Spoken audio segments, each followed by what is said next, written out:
I think one question that I'm hearing clients ask is my matter serious enough to be heard by a court?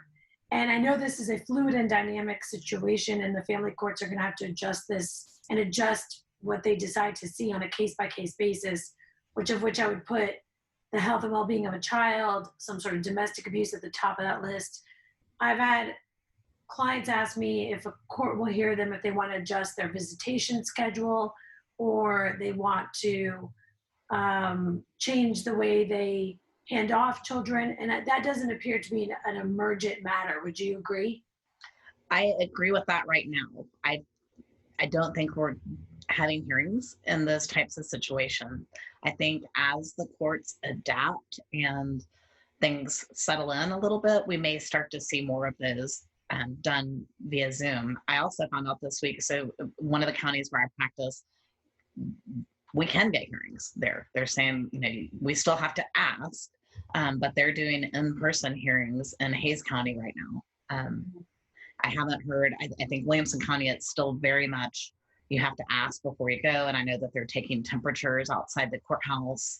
And when you come in every time, and if you exit and come back, you have to have your temperature taken again. And attorneys have to leave their bar number as well as every person they've come into contact with at the courthouse on each visit. So really every court seems to be handling it somewhat differently, and it's kind of changing. I think it's evolving.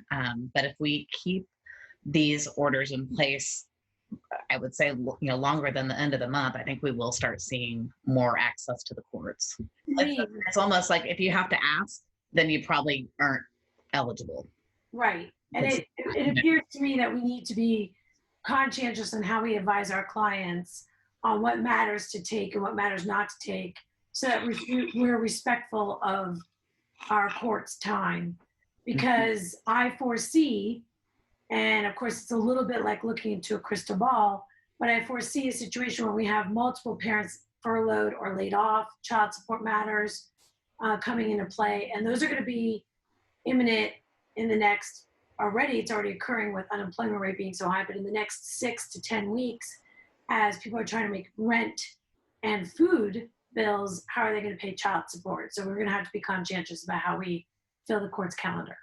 Right. And I think the other thing that we're going to see in time is accountability for people's behavior during this time. So if, for instance, a parent is withholding a child without a good reason, and that the other parent's not able to get a hearing, or a parent refuses to be cooperative about child support issues right now, I think that's going to come back to haunt a lot of people if they're having bad behavior.